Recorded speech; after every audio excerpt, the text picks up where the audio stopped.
आज नवरात्रि का तृतीय दिवस है, आज गणगौर का दिन भी है, आज सौभाग्य तीज भी है। आज तीज है, सौभाग्यवती केवल 7 दाने चावल के जल के पात्र में चंदन में भिंगो कर डाल देने पर और उससे कामना कर कर, आरोग्यता की कामना कर कर, मात्र घर के जो मटका होता है, परिंदा होता है, उसके पास में समर्पित कर देने पर भगवान शंकर का नाम स्मरण कर कर जीव की रोग से मुक्ति भी हो जाती है। रोग नहीं घेरता उसको, आरोग्यता का अनुभव, आरोग्यता का सुख प्राप्त होता है। ये जगत जननी जगदम्बा तुम्हारी वस्तुओं से प्रसन्न नहीं होती, ये जगत जननी जगदम्बा तुम्हारे आभूषणों से प्रसन्न नहीं होती, ये जगत जननी जगदम्बा तुम्हारे मेवे और पकवान से प्रसन्न नहीं होती, ये जगत जननी जगदम्बा केवल तुम्हारा भाव देखती है कि मेरा पुत्र, मेरा बेटा, ये संसार का मानव मुझे कैसे रिझा रहा है, ये मुझे कैसे मना रहा है। उसकी प्रसन्नता केवल एक भाव से।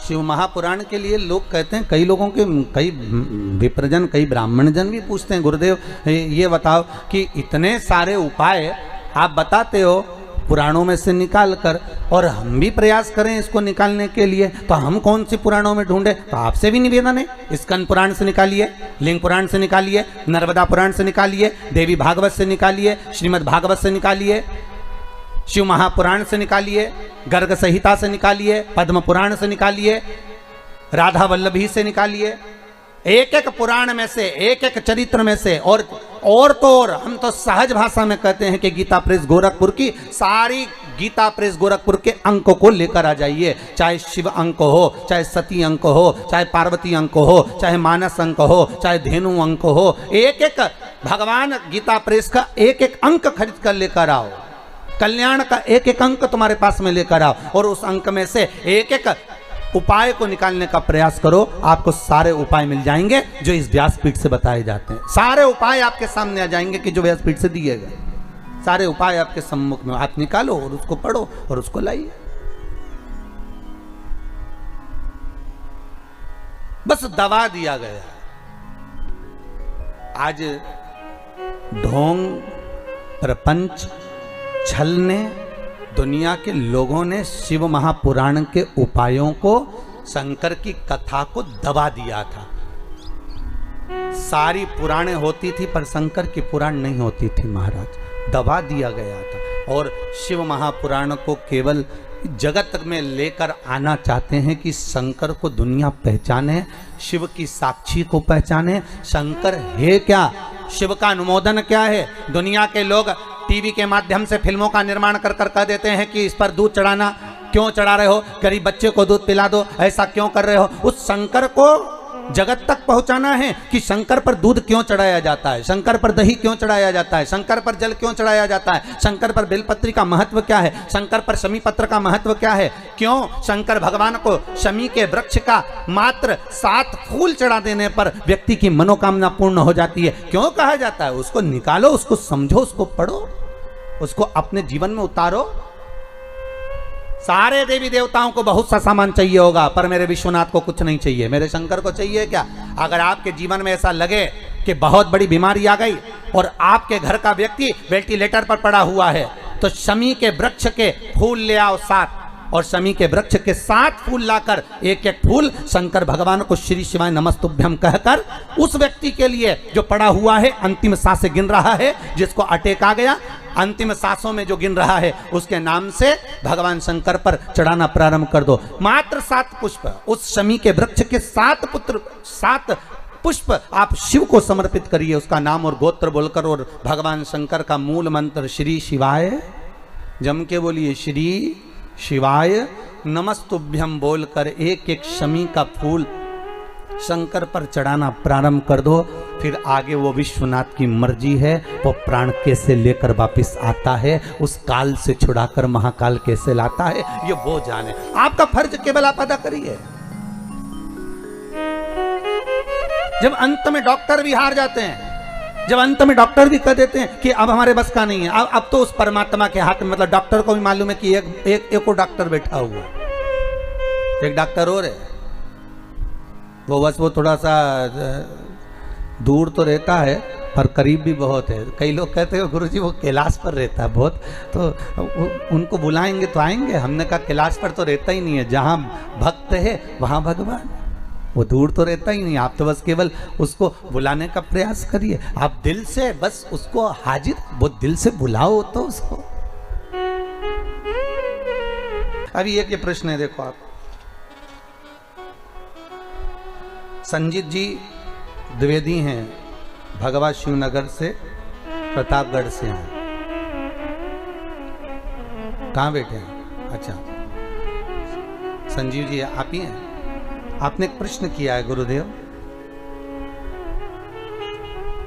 कि आपने तुलसी जी का महत्व समझाया, रुद्राक्ष का महत्व समझाया, पर आप कहते हैं कि गले में तुलसी हो, रुद्राक्ष हो, स्नान करने जाएं तो वो पानी शरीर पर आता है तो गंगा यमुना सरयू सरस्वती का फल मिल जाता है। पर हमारे को ऐसा सुनने को मिलता है कि रात को तो तुलसी की माला, रुद्राक्ष की माला उतार दी जाती है, फिर हम सुबह स्नान करने जाते हैं तो वो जल तो रहता ही नहीं है। पहली बात तो संजीव जी,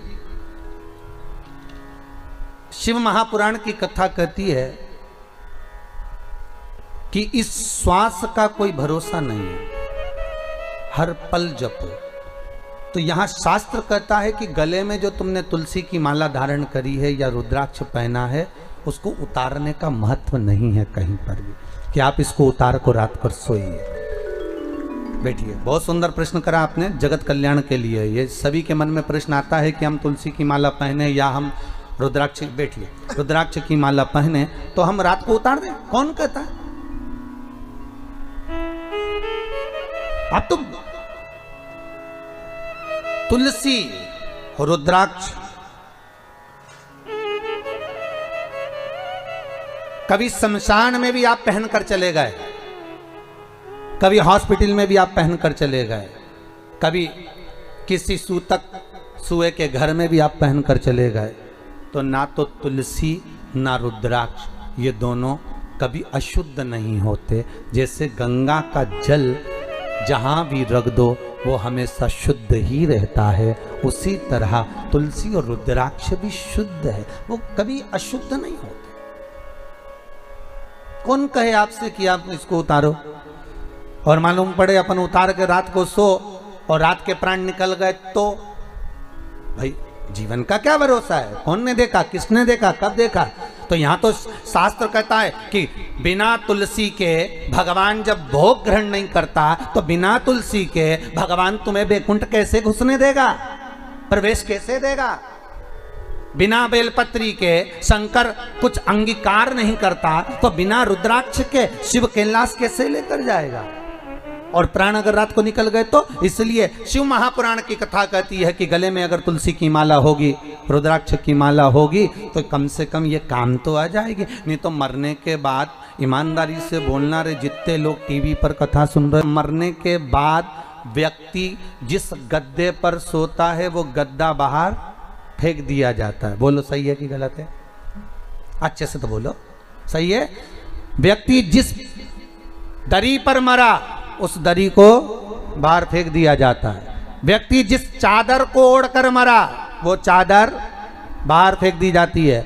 व्यक्ति जिस कपड़े को पहना वो कपड़े बाहर फेंक दिए जाते हैं। अब ईमानदारी से बोलो तो व्यक्ति जिस चेन और अंगूठी को पहना वो, उसका क्या होगा? मान लो उसने चेन अंगूठी पहन रखी है, अरे पांडे तारा वालों जल्दी बोलो उसका क्या करना है? नहीं, चेन अंगूठी का क्या करना है फिर अपन को? है माताएं बोल रही है कि रख लेंगे, और वो कपड़े वो फेंक दिए, वो दरी वो फेंक दी। वो मरने वाले के नीचे दरी भी बिछाते तो ऐसी बिछाते जिसका पूरा कलर चले गया। मरने वाले के ऊपर चद्दर भी बिछाएंगे तो ऐसी बिछाएंगे जो पूरी धुल के, जिसका कलर चले गया, बेकार फेंकने वाली वो उड़ा देंगे। कपड़े भी ऐसे। और सब सामान फेंक देंगे, पर कोई चेन, वो सोने की इतनी मोटी चेन पहन के बैठ, भले मोटी नहीं हो पतली हो तो कोई फेंकेगा नहीं, अंगूठी नहीं, और सोने की बटन लगाता काका जी तो बटन कुर्ता फेंका तो फेंक दे नहीं, कौन फेंकेगा? कोई। तो मतलब अंदाजा लगा लो कि दुनिया के लोग तुमसे प्रेम नहीं करते, दुनिया के लोग तुमसे दिखावा करते हैं, प्रेम तो उनको सोने और चांदी और प्रॉपर्टी से है, इसलिए तो नहीं फेंकी, नहीं तो तुम्हें तो फेंक देते। कब का? जब तुम्हारे कपड़े फेंक दिए, तुम्हारी दरी फेंक दी, तुम्हारी चादर फेंक दी, और तुम्हें नहीं रखा, मरने के बाद तुम्हें ले जाकर शमशान में फेंक दिया। संभाल के तो केवल चेन अंगूठी रखी, संभाल के तो तुम्हारे आभूषण वगैरह रखे, तो फिर मतलब क्या है? दुनिया के लोग तुमसे कहाँ का प्रेम करते हैं? दुनिया के लोग तो केवल प्रेम करते हैं तुम्हारे धन और दौलत से, तुम्हारी संपदा से। जब व्यक्ति की गरीबी आती है ना, तो दुनिया के लोग सोचते हैं कहीं मांगने ना आ जाए, और दुनिया की जब अमीरी आती है तो दुनिया के लोग सोचते हैं कि ना जाने कहाँ डाका डालकर लेकर आया होगा। विचार करिए, संसार की इस दृष्टि को विचारिए जरा कि क्या दृष्टि है लोगों, क्यों? इसीलिए शिव महापुराण की कथा कहती है शंकर कहां रहते हैं? जम के बोलो, शमशान में। शिव शमशान में निवास करते हैं, क्योंकि उनके ससुर दक्ष प्रजापति ने श्राप दिया था, हे शंकर मैं तुम्हें श्राप देता हूं कि तुम शमशान में निवास करोगे। शंकर भगवान बड़े खुश हुए, मेरे ससुर जैसा दुनिया में कोई ससुर नहीं होगा। प्लाट भी दिलाया तो ऐसी जगह जहां कोई कब्जा ही नहीं करेगा, इतनी सुंदर जगह पर मुझे रहने की व्यवस्था दे दी, वहां कौन कब्जा करने जाएगा? बस सबसे ज्यादा दुख था शमशान में रहने पर तो पार्वती जी को दुख था। पार्वती जी हमेशा शंकर जी से कहती थी अपन शमशान में रहते हैं, अपने को कौन मिलने आएगा? शंकर जी बोले चिंता मत कर, नहीं आएगा तो बांध के लाया जाएगा, और जो एक बार आ गया दूसरी बार कभी नहीं जाएगा। सबसे ज्यादा टेंशन पार्वती जी को था, अपने से कौन मिलने आएगा? इतनी दूर मकान बनाएंगे, जंगल में मकान बनाएंगे, गांव को छोड़कर इतने खेत पे मकान बनाएंगे, तो वहाँ कोई नहीं आएगा, वहाँ डर अलग लगेगा। तो शंकर भगवान की कथा देखो, कोई नहीं आएगा, आएगा जब आएगा, और एक बार आ गया तो वापिस जाएगा ही नहीं, रुकेगा, फिर क्या करे जाकर? कई लोग हमसे ही कहते हैं, अरे गुरु जी आपने वो आपका कुबेरेश्वर महादेव मंदिर बना रहे हो, गौशाला बना रहे हो, वृद्धाश्रम बना रहे हो, तो कहाँ जंगल में बना रहे हो? इसको बनाना था तो कहीं वृंदावन में बनाना था। बड़े बड़े महाराज वृंदावन में आश्रम बना रहे हैं, बड़े बड़े महाराज हरिद्वार में बना रहे हैं। तुम्हें पैसा खर्च करना था तो कहीं तीर्थ में करना था, ऐसी जगह जहाँ लोग आते जाते रुकते, कमरे में रुकते तो थोड़ा पैसा देते तो कमरे का खर्चा निकल जाता। तो हमने कहा हमने कुबेरेश्वर महादेव का मंदिर बनाया है, गौशाला बनाई है, वृद्धाश्रम बनाया है, वहाँ पर एंजॉय करने के लिए होटल नहीं बनाया कि आओ एसी के रूम में रुको और एंजॉय करो और चले जाओ। जिसको आना है वो शंकर जी के लिए आएगा, जिसको आना है वो गौ माता के लिए आएगा, जिसको आना है शंकर से मिलने के लिए आएगा। इसलिए कुबेर भंडारी का जो मंदिर सीहोर से 10 किलोमीटर दूर पर जंगल में जो बनाया जा रहा है, उसका कारण केवल इतना है कि यहाँ जो आएगा केवल शंभू के लिए आएगा, और जो शंकर के लिए आएगा तो कुबेर भंडारी उसके लिए खजाना खोल ही देगा, इसलिए उसको वहां बनाया। और सबसे ज्यादा धन्यवाद तो आपको दूंगा, जिन जिन लोगों ने उसमें सहयोग करा, दान का एक एक रुपया अगर आपने दिया है, अपन रहे ना रहे पर अपना दिया गया वो दान सत्कर्म कम से कम सही जगह लग तो गया। गौ माता में, वृद्धाश्रम में, उस मंदिर में सही जगह लग तो रहा है। इसकी प्रसन्नता होना चाहिए, इसकी प्रसन्नता।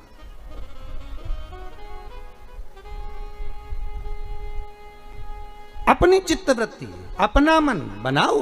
भगवान जहां कहे, शिव जी कह रहे हैं मैं शमशान में रहता हूं, शमशान में रहने में दिक्कत क्या है मुझे? मैं तो अलमस्त रहता हूं, मुझे कोई टेंशन नहीं है। पार्वती जी बोली कितना बुरा लगेगा लोगों को यहां आने में। शंकर भगवान बोले आने में बुरा लगेगा तो लगे, पर जो भी आएगा थोड़ी देर कम से कम बैठेगा तो सही हो।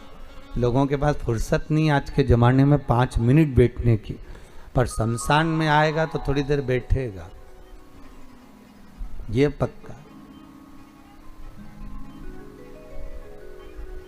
तू क्यों चिंता करती, छोड़ उसको। हमारी चित्तवृत्ति शिव में है, हमारा मन शंकर में है। इस मन को अगर शिव में लगा दिया तो शिव की दृष्टि हम पर है। भगवान शंकर का जब शिवलिंग प्रकट हुआ तो भगवान शंकर ने पूछा, मुझे प्रकट करने का कारण क्या था? क्या आप नारायण को ये पता नहीं था कि मैं आपका पिता हूं? क्या ब्रह्मदेव को ये मालूम नहीं था कि मैं इनका दादा हूं?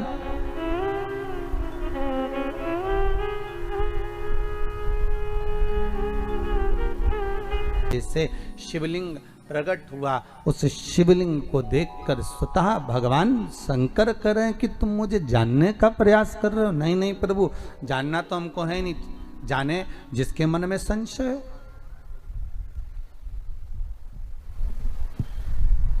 देखो, परीक्षा वही लेता है जिसके मन में संशय होता है। परीक्षा वही लेता है।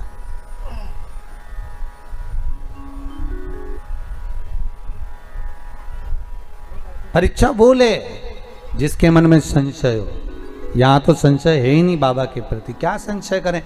हाला हजूर बैठा है, जैसे दीदी ने बताया, कल भैया जी ने बताया कि श्री शिवाय नमस्तुभ्यम का क्या लाभ है।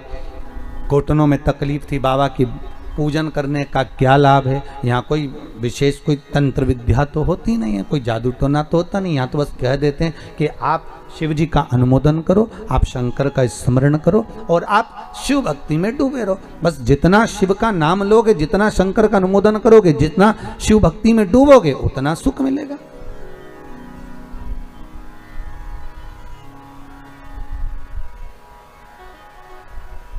जपो, जपाओ और जपते रहो। शिवलिंग में से आवाज जो आई, ब्रह्मा जी का तो मन विचलित हो गया। ये जो उंगली उठाने वाले होते हैं ना, तो ये उंगली तो उठा देते हैं, पर ये देखते नहीं है कि ये 3 उंगलियां हमारी ओर भी जा रही है। हम उसमें बुराई देख रहे हैं तो 3 बुराई हम में भी होगी। हम किसी पर अगर उंगली उठा रहे हैं तो हम में भी कुछ ना कुछ खोट तो होगा।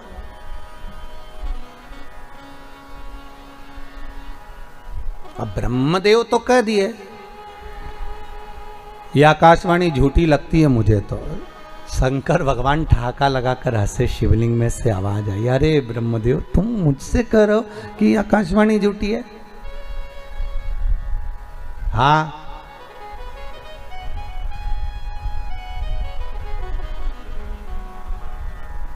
शिवलिंग जब प्रकट हुआ, उस शिवलिंग के 5 मुख निर्मित करे शंकर। केवल शिव केवल प्रमाणिकता देने के लिए। बहुत सुंदर चरित्र, जरा ध्यान दीजिएगा।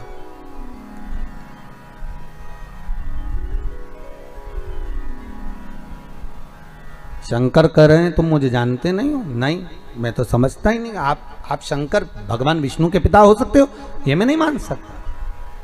5 मुख शंकर ने शिवलिंग में से प्रकट कर दिए। इसलिए ओम नमः शिवाय, ये नमः शिवाय जो शब्द है पंचाक्षर, ये शंकर के प्रथम शिवलिंग में से प्रकट हुआ था। जो 5 मुख निकले थे उसमें से एक एक अक्षर प्रकट होकर सम्मुख में आया था। ये ओम नमः शिवाय शिव का प्रथम अक्षर, शिव का प्रथम स्वरूप ओम नमः शिवाय जो प्रकट हुआ। प्रथम लिंग जो प्रकट हुआ शिवलिंग, उसी में से प्रकट हो गया, उसी में से। अब भगवान शिव कह रहे हैं कि नहीं ब्रह्मदेव तुम जानते नहीं हो हमको, और ब्रह्मा कह रहे हैं आप नहीं जानते। ब्रह्मा असत्य पर और शिव सत्य पर।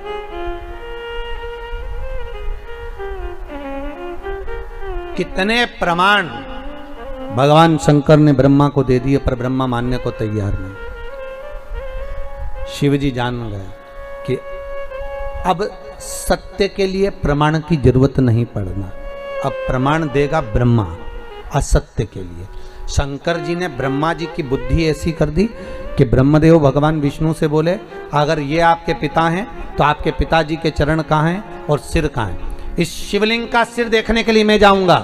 आप चरण देखने के लिए जाओ और ढूंढ कर लेकर आओ भगवान के चरणकार, मैं शीश देखने जाता हूं। भगवान ने बुद्धि फेर दी। विनाश काले विपरीत बुद्धि। जब व्यक्ति का विनाश आता है, जब मनुष्य नष्ट होने वाला रहता है, तो दूसरे की निंदा करना प्रारंभ कर देता है, दूसरे के लिए अपशब्द बोलना चालू कर देता है, दूसरे को नीचे दिखाना प्रारंभ कर देता है, दूसरे पर उंगली उठाना चालू कर देता है। समझ लेना कि अब इसकी विद्वत्ता, अब इसका अहम, इसका अहंकार नीचे की ओर आ रहा है।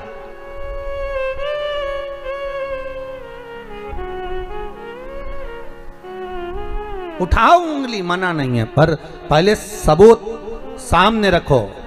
ब्रह्मा जी भी बार बार कह रहे हैं, सिर कहाँ है चरण? गए भगवान विष्णु ने कहा क्या चाहते हो ब्रह्मदेव? ब्रह्मदेव कह रहे हैं कि आप चरण ढूंढो। भगवान का ठीक है, मैं जाता हूं चरण ढूंढने के लिए। शिवलिंग का चरण ढूंढने के लिए भगवान नीचे गए, ब्रह्मा शीश ढूंढने के लिए ऊपर गए। अब भगवान चरण ढूंढने गए, उनको चरण मिले ही नहीं, वापिस आ गए। ऊपर गए ब्रह्मा जी, जाते जाते केतकी का पुष्प मिल गया, उसको ले लिया साथ में। गौ माता मिल गई, उसको ले लिया साथ में। चलो तुम सबूत देना, कह देना कि भगवान ब्रह्मा को सिर मिल गया। तो झूठ बोलने का क्या लाभ होगा? केतकी के पुष्प से बोला तुझे सुगंधित बनाकर रखूंगा, देवताओं पर तू चढ़ेगा। और गाय कहने लगी मेरा क्या लाभ? तो भगवान ब्रह्मदेव कहने लगे अगर तू जाकर मेरे भगवान शिव के सामने एक बार झूठ बोल देगी तो तुझे घर की पहली रोटी खाने को मिलेगी। गौ माता बोली चलो ठीक है, बोल देती हूँ। चले गए, आ गए सामने। भगवान ब्रह्मा ने भगवान विष्णु से पूछा, नारायण हे प्रभु आपको क्या भगवान के चरण मिले? भगवान विष्णु ने तो कह दिया मुझे चरण मिले ही नहीं। शंकर भगवान के मुख से निकल गया, जय हो सत्यनारायण भगवान की। स्कंद महापुराण की कथा कहती है सत्यनारायण की कथा यही शंकर की कथा से निकली है। कौन से भगवान की कथा? सत्यनारायण भगवान। क्योंकि भगवान विष्णु शिव जी के सामने सत्य बोल दिए थे, इसलिए उनका नाम हो गया था, जम के बोलो, सत्यनारायण। अब आज के जमाने में तो जिसका नाम सत्यनारायण रहता है वो भी असत्य बोलता फिरता है। बड़ी आफत है। अरे कम से कम थोड़ा बहुत तो नाम का अंश रखो रे, कम से कम थोड़ा बहुत तो नाम का ध्यान रखो कि अपना नाम क्या है। अगर तुम्हारा नाम शांति बाई है तो कम से कम थोड़ी तो शांत रहे है? और अगर तुम्हारा नाम भीम सिंह है, वो हमारे यहाँ एक पंडित जी हैं उनका नाम भीम है, और तो वो हमेशा भीम जैसी दादागिरी दिखाते रहते। वो तो जब देखो जब दादागिरी है दिखा, और जो भी मिले उससे बस वो दादागिरी, मैं ऐसा कर दूंगा। मैंने कहा ए भीम शांति बैठ।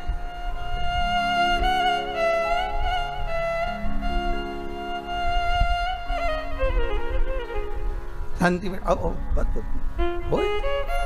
अरे तुम्हारे नाम का कम से कम फल तो प्राप्त करो। अब नाम रख दिया आशीष, और झुकाए कभी किसी के आगे नहीं शीश, तो क्या मतलब का आशीष है? अरे थोड़ा गुरु के चरण में, परमात्मा के चरण में, माता पिता के चरण में, बड़ोजन के चरण में थोड़ा बहुत तो शीश झुकाओ।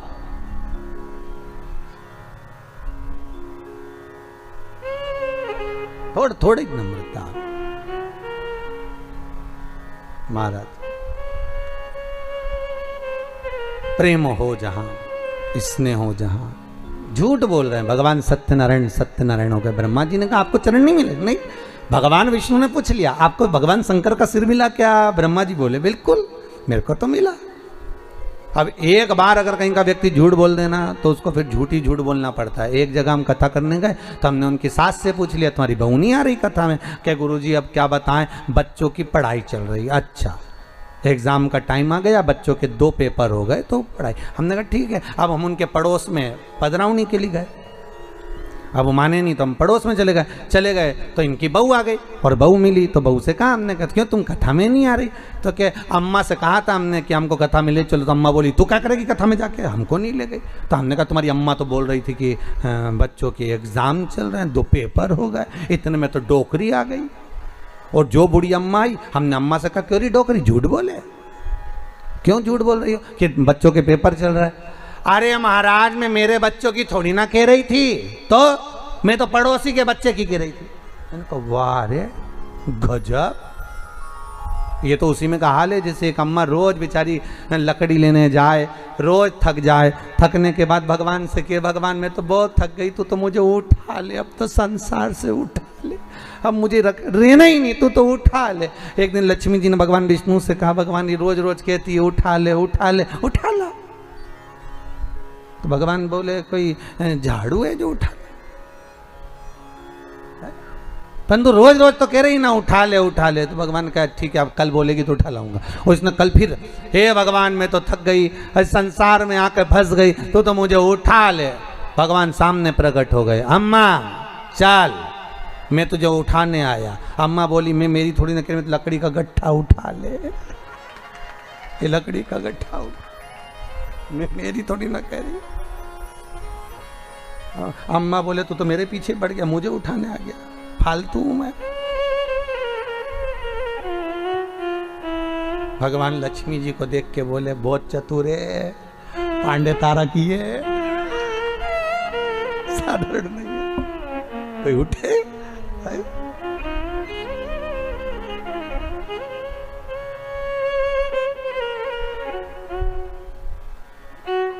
एक बात तो है पांडे तारा में आनंद तो है, कुछ भी हो उत्तर प्रदेश की ये धरा आनंदमय तो है महाराजो, आनंद। अब भगवान ने ब्रह्मा से कहा कि तुम बोलो क्या तुम्हें सिर मिला? हाँ आकाशवाणी हो गई, ब्रह्मा झूठ बोल रहा है,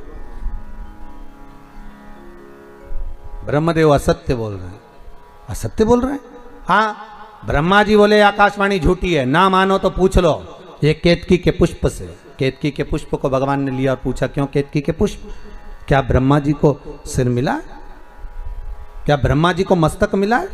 केतकी का पुष्प ब्रह्मा को मस्तक मिला जानकर केतकी का पुष्प बोला हाँ ब्रह्मा को शीश मिला, ब्रह्मा को सिर प्राप्त हुआ है, ब्रह्मा को मस्तक मिल गया। हाँ भगवान आकाशवाणी कर कर बोले ये ब्रह्मा जिस केतकी के पुष्प को लेकर आया है वो झूठ बोल रहा है। ए केतकी के पुष्प, भगवान शंकर कहते हैं केतकी के पुष्प में तुझे श्राप देता हूं, सारे देवताओं पर तू चढ़ेगा पर शंकर पर कभी नहीं चढ़ेगा। और अगर कोई भूल से भी केतकी का पुष्प शंकर को चढ़ा देगा तो 1000 गौ हत्या के बराबर उसको दोष लग जाएगा। इसलिए केतकी का फूल सारे देवताओं पर चढ़ता है पर भगवान शिव पर नहीं चढ़ता, शंकर पर नहीं चढ़ता।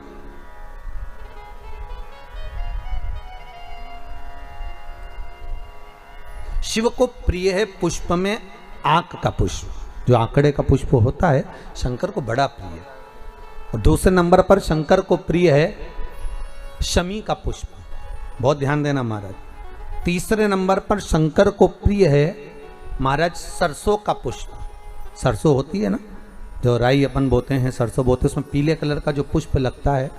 हमारा तो निवेदन रहता है जब तक सरसों आए तो प्रयास करा करो कि सरसों के 108 पुष्प शंकर भगवान पर चढ़ाना प्रारंभ कर दो। महाराज ये पक्का है कि वर्ष भर कोई बड़ी बीमारी आपको घेर नहीं सकती अगर सरसों के फूल शिव को चढ़ रहे हैं तो।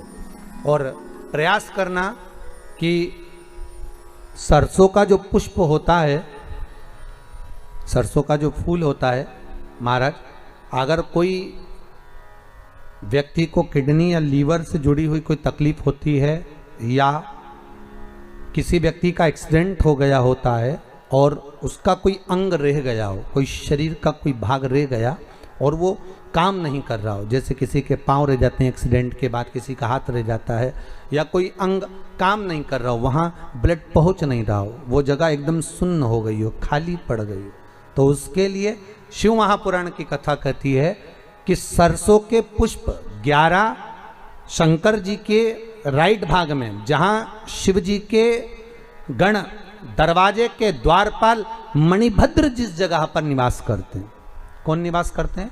मणिभद्र। शंकर जी के दरवाजे के द्वारपाल हैं मणिभद्र जी। तो मणिभद्र दरवाजे के द्वारपाल में राइट भाग में मणिभद्र जी विराजते हैं।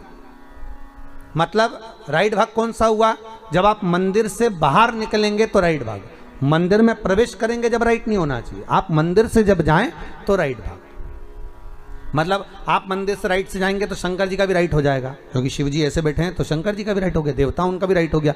तो राइट भाग, सीधा हाथ, मणिभद्र जी का स्थान। 11 सरसों के पुष्प मणिभद्र के उस द्वार पर आप रख दीजिए, और मणिभद्र के द्वार पर रखकर अंदर जाकर 108 वापिस जब आप बाहर निकल रहे हैं, ये पुष्प आप रखने के बाद एक बार बाहर जाएंगे, फिर वापिस आएंगे मणिभद्र के रखने के बाद, और अंदर जाकर 108 सरसों के पुष्प शंकर को समर्पित करेंगे महाराज। उस सरसों के पुष्प जो शिव जी को आप समर्पित कर रहे हैं उसको वापिस लेकर आएंगे, श्री शिवाय नमस्तुभ्यम बोलकर उस सरसों के पुष्प को महाराज सरसों के तेल की बोतल में उसको डाल लीजिए। शंकर भगवान को किसी भी प्रदोष में, शाम के समय प्रदोष काल में उस तेल को वापस ले जाकर चढ़ा दीजिए शिव जी को, उसको वापस लेकर आ जाइए। उस तेल का प्रयोग आप नाभि में डालिए, और जो शरीर काम नहीं कर रहा उस स्थान पर कम से कम 15 दिन 20 दिन तक उसकी मालिश करना प्रारंभ करिए। बाबा चाहेगा तो चलाने का प्रयास कर देगा, और वो अंग, वो शरीर काम करने लगेगा। मणिभद्र का स्मरण, श्री शिवाय नमस्तुभ्यम, सब बोलिए एक बार जमकर, श्री, अरे पहले बोल दिया, हमारे साथ तो बोलो, श्री शिवाय नमस्तुभ्यम। भगवान शिव के मंत्र का स्मरण कर कर करते सरसों का जो पुष्प है उसमें आनंद की अनुभूति है, आनंद की अनुभूति।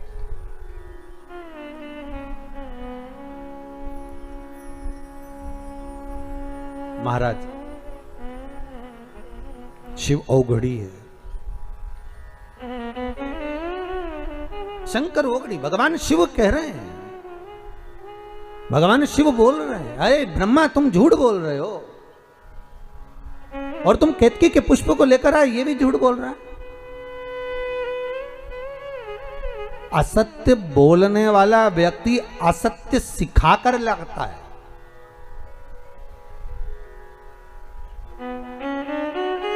मैं फिर निवेदन करूंगा आप सबसे,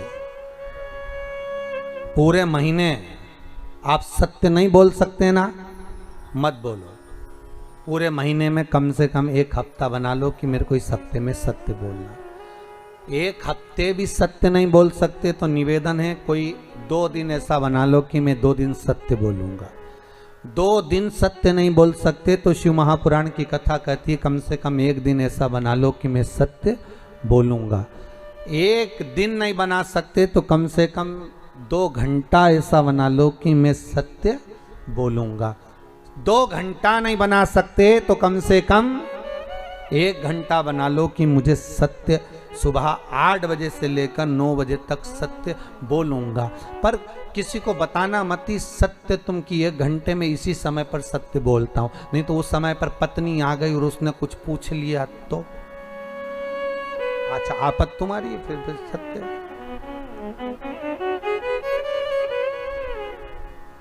एक गांव के बहुत विद्वान पंडित जी, बहुत विद्वान, खूब सत्संग करने वाले, खूब पूजन पाठ कराने वाले, खूब विद्वान पंडित जी, और चले गए नरक।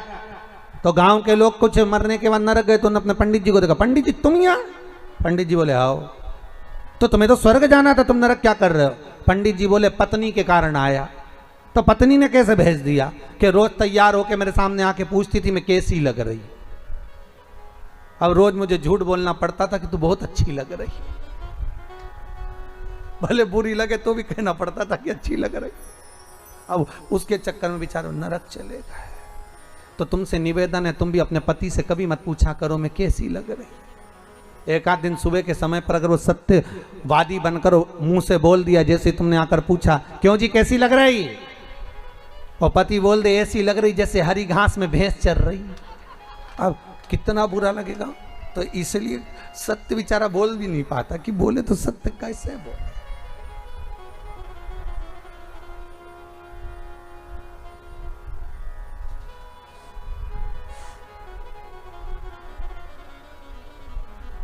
आज तो हमारे जजमान जिन्होंने पूजन करी वो दोनों पति पत्नी साथ में भी बैठे। जिन्होंने 2 दिन पूजन करी तो बेचारा एक यहां बैठती थी, एक वहां बैठता था।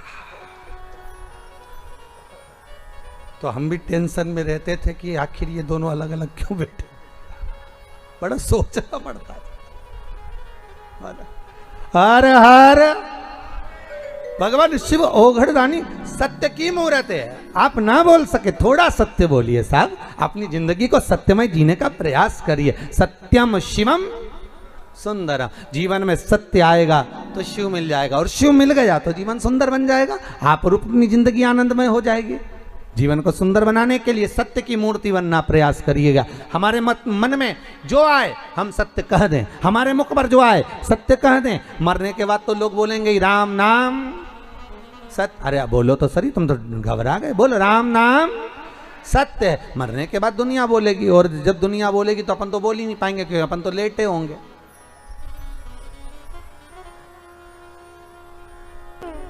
पर अपनी जीवन में सत्यता को थोड़ा सा लाओ। अरे ब्रह्मा तुम झूठ बोल रहे हो। ब्रह्मदेव ने कहा मैं झूठ बोल रहा हूं, केतकी का फूल झूठ बोल रहा है, तो गौ माता से पूछ लो। गौ माता को खड़ा करा, भगवान शिव ने पूछ लिया, बोल गौ माता क्या ब्रह्मा जी ने भगवान शंकर का सिर देखा है?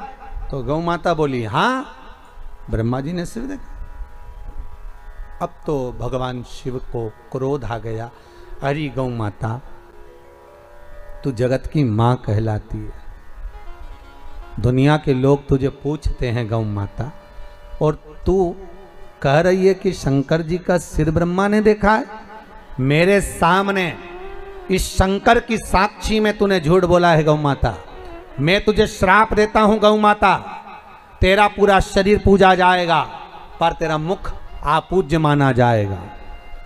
हिंदू धर्म में सारी परिक्रमा आगे से होगी पर गौ माता की परिक्रमा पीछे से होगी।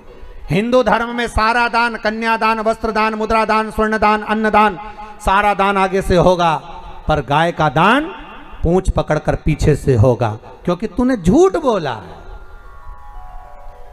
तू असत्य बोली है। और तू असत्य क्यों बोल रही है? तू असत्य बोलने का कारण तेरा है क्या? क्यों असत्य बोली? केवल एक रोटी के लिए? और यही तो मनुष्य है साहब, मानव करता क्या? एक रोटी के लिए असत्य बोलता है, एक रोटी के लिए झूठ बोलता है, एक रोटी के लिए असत्यता का बिंदु पकड़ कर बैठता है, केवल एक रोटी के लिए। शिव महापुराण में एक कथा पहले भी कही थी, आज फिर कहते हैं। एक राजा बीमार पड़ गया। उस नगर के एक व्यक्ति का काम था, उसके पास में कमाई होती थी तो वो पैसा इकट्ठा कर कर बाजार में जाकर कोड़ियाँ खरीद कर लाता था। कोड़ियाँ देखिए, वो ऐसी छोटी छोटी कोड़ियाँ होती हैं, कोड़ियाँ खरीद कर लाता था और उन कोड़ियों को खरीद कर लाता और कोड़ियाँ ले जाकर ढेर सारी इकट्ठी करते जाता। पत्नी कहती इतनी कोड़ियाँ क्यों ला रहे हो? पति बोला कोड़ियाँ आन दे, अपना क्या जा रहा है? इकट्ठा करता गया करते गया, बारदान पर बारदान भरता गया, बोरे बोरे भरता गया, खूब कोड़ियाँ इकट्ठी कर ली। एक दिन नगर का राजा बीमार पड़ गया। अब नगर का राजा बीमार पड़ा, वेदों ने, औषधि देने वाले डॉक्टर ने कह दिया कि राजा का एक ही इलाज है, कोड़ियां लाओ, उसमें आग लगाओ, उसकी राख तैयार करो, राजा के शरीर पर मलो। राजा के शरीर पर मलोगे राजा ठीक हो जाएगा। अब कोड़ियां देखी तो बाजार में नहीं थी, नगर में देखी नहीं थी, भंडार गृह में देखी नहीं थी, कोड़ियां कहां गई? ढूंढ रहे हैं सब। किसी को मालूम पड़ा कि गांव का व्यक्ति रोज सुबह आता है और बाजार में से सारी कोड़ियां खरीद कर ले जाता है। उसके पास पहुंचे, तुम्हारे पास कोड़ियां? हाँ, पर मेरे पैसे की, मैंने इकट्ठी करी, मैंने पैसे से लाया हूं, फ्री की नहीं है मेरे पास। सारी कोड़ियां तुम्हारी है? हाँ। राजा बीमार पड़ा है, थोड़ी कोड़ियां दीजिए, ले जाओ। उन्होंने कहा झोला खोलिए, बैग खोलिए। इसने अंदर से कोड़ियां लाया, बारदान में से थाली पर हाथ फेरा, कोड़ी डाल दी, फिर लाया, फिर कोड़ियों पर हाथ फेरा, फिर कोड़ियां डाल दी। राजा के दूत कहने लगे ए पागल, मूर्ख है तू, बेवकूफ है, कोड़ियां लाकर दे रहा है तो थाली पर हाथ क्यों फेर रहा है? डायरेक्ट ला के डालता क्यों नहीं है? पूरा बारदान उठाकर क्यों नहीं दे देता? पूरा बोरा उठाकर क्यों नहीं दे देता? पूरा बैग उठाकर क्यों नहीं दे देता? महाराज, ये कोड़ियों में मैं वो कोड़ी ढूंढ रहा हूं, ना जाने कौन सी एक कोड़ी ऐसी आ गई जो मेरी इतनी कोड़ियों को रखी रखाई कोड़ियों को लेकर चली गई। वो गांव का व्यक्ति सोच रहा है कौन सी कोड़ी थी, उस कोड़ी को ढूंढने का प्रयास कर रहा हूं। यही हमारी जिंदगी है। कोई बेईमानी की ऐसी कोड़ी तुम्हारे घर में ना आ जाए कि मालूम पड़े रखा रखाया भी सब लेकर चले जाए। कोई सत्य की कोड़ी ऐसी आती है, ईमानदारी की कोड़ी कोई ऐसी आती है, पुण्य की कोड़ी कोई ऐसी आती है, एक धन एक रुपया कोई सत्कर्म का ऐसा आता है कि घर में, गांव में, परिवार में शिव महापुराण की कथा करवा देता है। कोई रुपया कोई कोड़ी ऐसी आती है जो सत्कर्म में लगा देती है, और कोई कोड़ी ऐसी आती है जो रखा रखाया भी बर्बाद कर कर चली जाती है। बघेल परिवार को तो सोचना चाहिए कि पुण्य की कोई कोड़ी आपके पास आई होगी जो भगवान शंकर की कथा हो गई।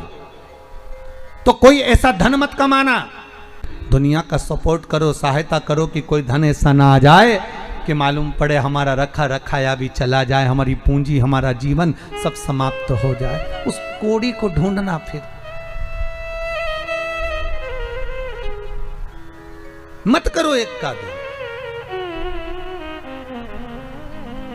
थोड़ा समय रुक जाओ भाई, थोड़ा।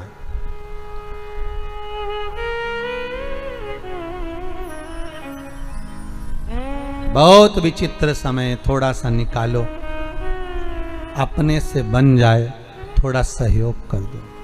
अभी मन का धन कर लोगे पर आगे तो रोना है। फिर वही बात आ गई, मत बुरे कर्म कर बंदे वरना पछताएगा, भगवान की आंखों से तू बच नहीं। जम के बोलो, बच नहीं। वो तो देख रहा है ना, और वो जब हिसाब लेता है ना तो दिखता नहीं है। हिसाब जब लेता है ना उसकी मार दिखती है, ना उसका डंडा दिखता है, ना उसके शब्द दिखते हैं। जब वो हिसाब लेता है तो आंख में से केवल आंसू बहते हैं और व्यक्ति तड़पता है, भीतर से रोता है जब वो हिसाब लेता है। उसके हिसाब की इंतजार करना। बस इसलिए निवेदन है, जितना बन सके 10 का 20 ना करिए, थोड़ा बढ़ाओगे चल जाएगा, 1 का 54 बढ़ा लोगे, 2 रुपया बढ़ा लोगे चल जाएगा, पर ज्यादा नहीं बढ़ाना भाई, मत। सहयोग करो, सपोर्ट करो। तो झूठ बोला है ब्रह्मा, ये गौ माता झूठ बोल रही है, गाय झूठ बोल रही है। गौ माता तूने झूठ बोला, एक रोटी के चक्कर में तू झूठ बोली है। तेरा पूरा शरीर पूजा जाएगा पर मुखा पूज्य होगा। आज भी गाय का मुखा पूज्य माना जाता है। गाय किसी बर्तन को अगर भूख लगाती है तो उसको मांझना पड़ता। तो झूठ बोली है। गाय की आंखों में अश्रु भर गया, गौ माता रो पड़ी, आंखों से आंसू निकल रहे हैं गौ माता के।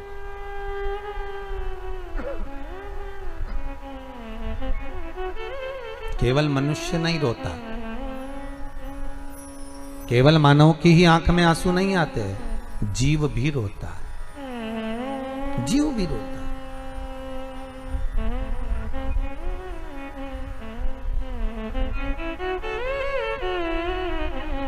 बस मनुष्य रोता भी है और मुस्कुराता भी। बोलो सही है कि गलत है? पर कोई जानवर, कोई जीव मुस्कुराता है क्या? नहीं। वो रोता हुआ उसके आंसू दिख जाएंगे पर मुस्कुराता हुआ नहीं दिखेगा। और सीखो थोड़ा सा मुस्कुराना अपनी जिंदगी में।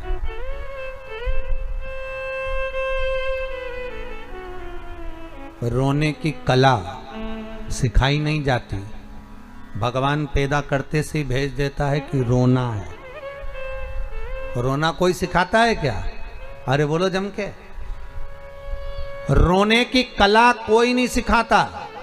पैदा होते से ही मां के गर्भ से बाहर निकलते से काए काए कर कर रोना पड़ता है, कोई नहीं सिखाएगा। पर मुस्कुराने की कला सिखाना पड़ती है और मुस्कुराना सीखना पड़ता है।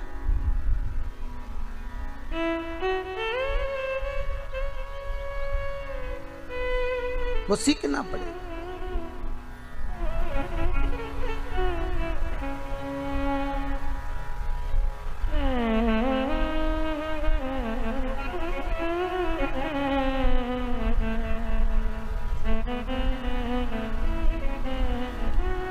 बस इस चित्तवृत्ति से हम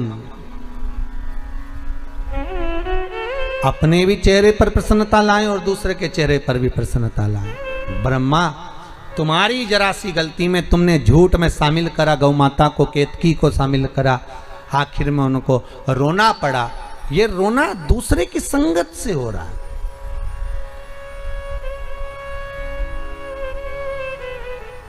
दूसरे की संगत,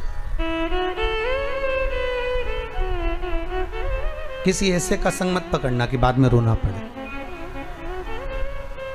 कई लोग झूठ बुलवाने के लिए एक आदमी को साथ में लेके जाते हैं, बोल सही है कि नहीं, मैंने ऐसा किया था कि नहीं, तो बेचारा साथ वाले को भी साथ देना पड़ता, हाँ वो साहब, और उसने मुंडी हिलाई तो यहाँ कथा कह रही है ब्रह्मा का साथ गौ माता ने दिया तो उसको रोना पड़ा, केतकी के फूल ने दिया तो केतकी के फूल को रोना पड़ा।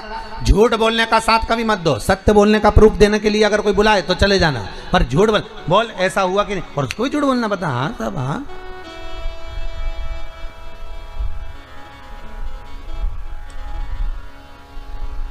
एक लड़के को देखने के लिए एक लड़की वाले आए, और लड़की वाले आए बेचारे 4 लोग, और लड़के वाले बैठ गए 20 लोग, और सब लड़के वाले की तारीफ करे, क्या जोरदार लड़का साहब, खूब जोरदार है, काम धाम बहुत बढ़िया, इनकी फैक्ट्रियां चल रही है जोरदार, अच्छा, दुकान धंधा पानी बहुत बढ़िया, अच्छा, लड़का देख लो कितना बढ़िया, बहुत बढ़िया, काम धाम भी बहुत बढ़िया, अच्छा हो, और लड़के के रिश्तेदार भी बहुत बढ़िया, अच्छा, सब तारीफ कर रहे हैं, सब दिखने में भी अच्छा है। तो फिर किसी ने पूछा बोलचाल में अच्छा है कि नहीं है, बहुत बढ़िया, बोलचाल में भी अच्छा। अच्छा, लड़के को सिखा के बोला था कि बोलना मत ही, तू बस चुपचाप बैठे रहना, तू मत बोल।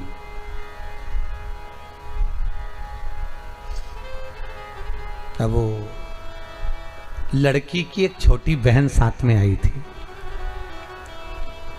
छोटी बहन गई कि हमारी जीजी के लिए हम आपको पसंद करने आए हैं। पास में जाके बैठ गई, पूछा तुम्हारा नाम क्या है। उसने बोलना चालू करा,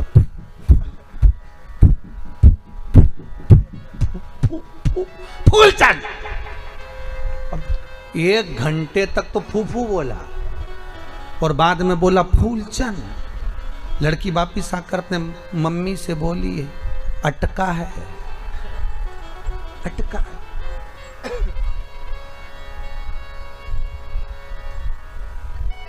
अब क्यों छुपाना भैया झूठ, सत्य है सत्य बोलिए।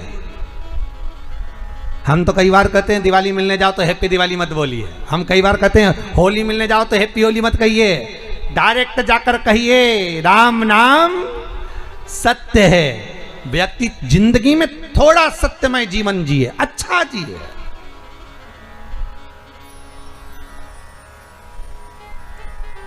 सत्य की जिंदगी जियो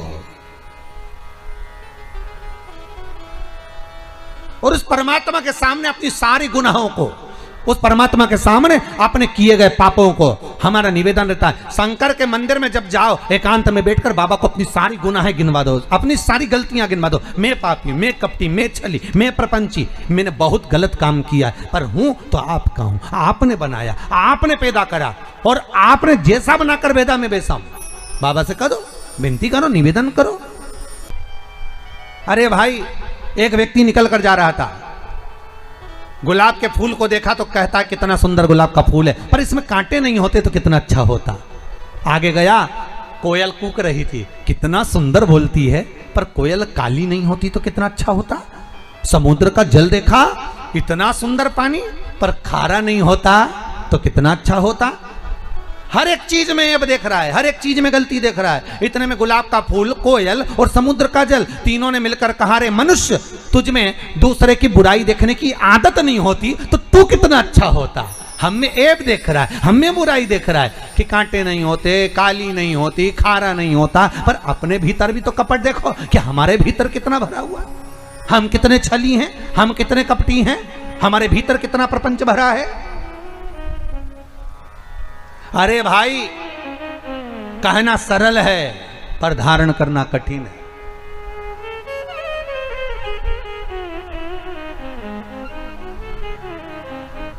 अपने भीतर को टटोलो थोड़ा सा, अपने भीतर शंकर को बिठाओ और भीतर को टटोलो। हे शंभु, हे त्रिकालदर्शी, हे कैलाशी।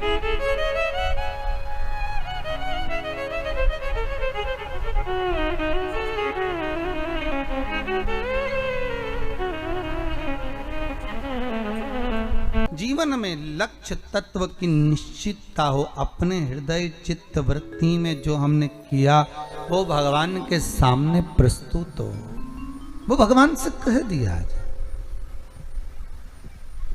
और जब हम दिल की बात परमात्मा से कह देते हैं तो एक ये देखो, एक आया है, किसी ने पत्र भेजा है अभी।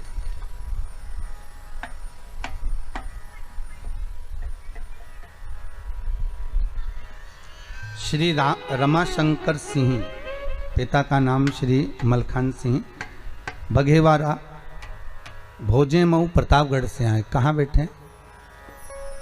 आपने लिखा है पत्र, आपने लिखा है गुरुजी 16 साल से परेशान थे, रोग से भी, धन से भी, हर तरह से तकलीफ थी। बाबा की कृपा है, आपके सब कार्य सफल हो रहे हैं, आपने लिखा है। हाँ जी, मंदिर का निर्माण भी किया गया है। हमारी पत्नी बोली कि कितना मैं दूर जाता, हमने कहा बाबा चाहेगा तो हम आपको बैठा देंगे को। जय हो, जय हो। वो भी हो गया है। हमारे बुजुर्ग लोग, कुछ लोग जानते होंगे हमारे पिता का, मलखान सिंह, पहले की हम उन्हीं का लड़का हूँ। जी जी, धन्यवाद बेटी, बहुत बहुत साधुवाद, विराजमान होइए, बहुत बहुत साधुवाद। बाबा की ऐसी कृपा बनी रहे, आपके मन की जो कामना है बाबा नित्य पूर्ण करते रहे। जो जो कामनाएं व्यक्ति लेकर आता है, भाव लेकर, जो शिव महापुराण की, फिर निवेदन करूंगा, शंकर की कथा में अगर आप बैठे हो, और केवल यहीं पांडे तारा में ही नहीं, अपने घर में बैठकर भी अगर आप शिव महापुराण की कथा को भले मोबाइल पर, फेसबुक पर, यूट्यूब पर, आस्था चैनल पर अगर श्रवण कर रहे हो और विश्वास रखकर ये नवरात्रे में आप 7 दिन शिव महापुराण की कथा को सुन रहे हो, तो इतना विश्वास रखना कि तुम्हारी कामना को 3 महीने में बाबा पूरा जरूर करेगा। जो कामना है बाबा देगा, उसकी यहाँ देरी नहीं होती। फिर कहूंगा ब्रह्मा सोच विचार कर देंगे, भगवान विष्णु का भाग्य के अनुसार देंगे। शंकर भाग्य नहीं देखते, वो तो तुरंत दे देते हैं, उनको तो देने से मतलब है, वो तो बस भाव देखते हैं और प्रदान कर देते हैं, वो सोचता नहीं।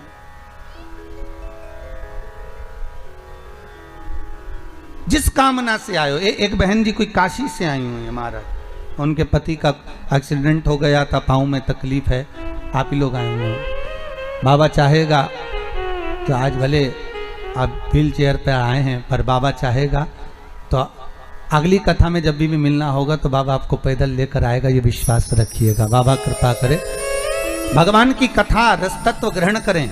सरसों के फूल वाला जो उपाय बोला है वो आप ही के लिए है, बाबा कृपा करे आप उसको धारण करें।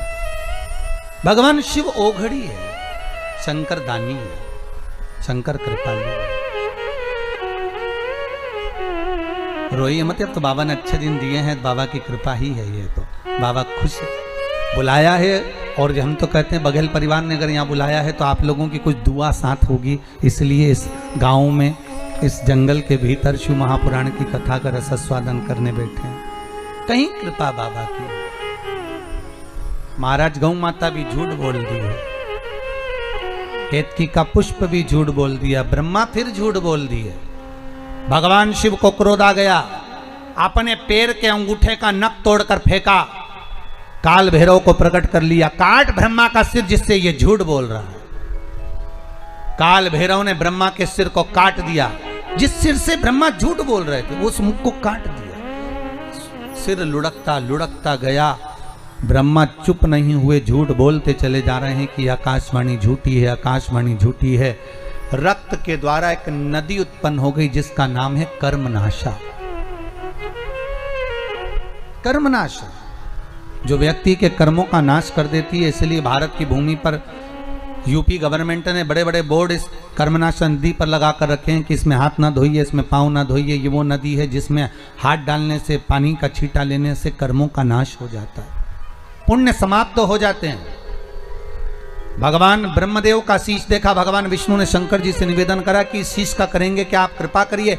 शिव बाबा से विनती करी, भगवान शंकर ने कहा आप हमसे निवेदन कर रहे हो, इसलिए ब्रह्मा का कटा हुआ सिर बट वृक्ष होगा, बड़ का पेड़ होगा। इस बट वृक्ष के नीचे कोई देवता बैठे ना बैठे, पर मैंने इस वट वृक्ष का निर्माण करा है, इसलिए इसके नीचे देवाधिदेव महादेव बैठेंगे और मेरा एक नाम वटकेश्वर महादेव पड़ेगा। शिव जी का एक नाम हो गया वटकेश्वर महादेव। बड़ के पेड़ के नीचे बैठे तो वटकेश्वर महादेव हो गए।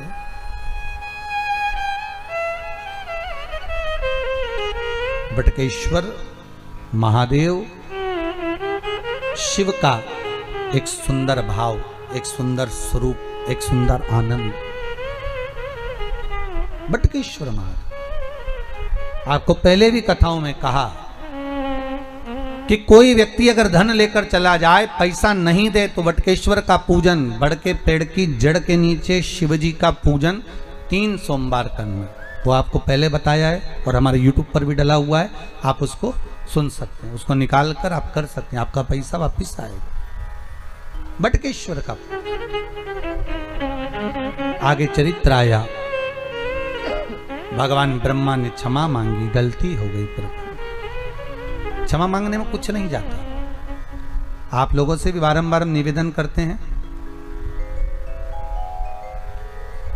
कि क्षमा मांगने में पीछे ना हटे। अगर हुई है गलती तो क्षमा मांग लो।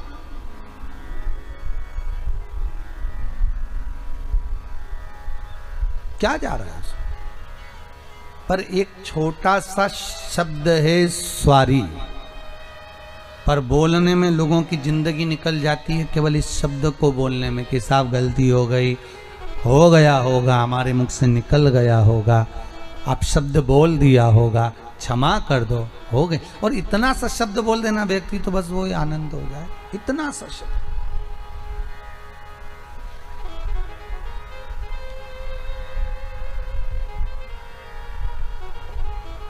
पर वही तो नहीं निकलता, वही नहीं निकलता। बहू और सास का जब झगड़ा होता है तो सास एक बार झुक जाती है, पर बहू नहीं झुक पाती। तुम देखना, सास और बहू का अगर झगड़ा होगा ना तो सास कह देगी अपनी बड़ी बहू से, एक काम करो, छोटी को जरा चाय बना कर दिया। तो बहू कहेगी मम्मी अभी तो लड़ी थी वो तुमसे, तुम्हें अपशब्द कहा था, ताने दिए थे, गालियां दी थी, आड़ा टेढ़ा बोली थी, और तुम करी चाय देकर जा। पागल है, छोटी है ना, उसमें अक्ल नहीं है, जा चाय देकर आ।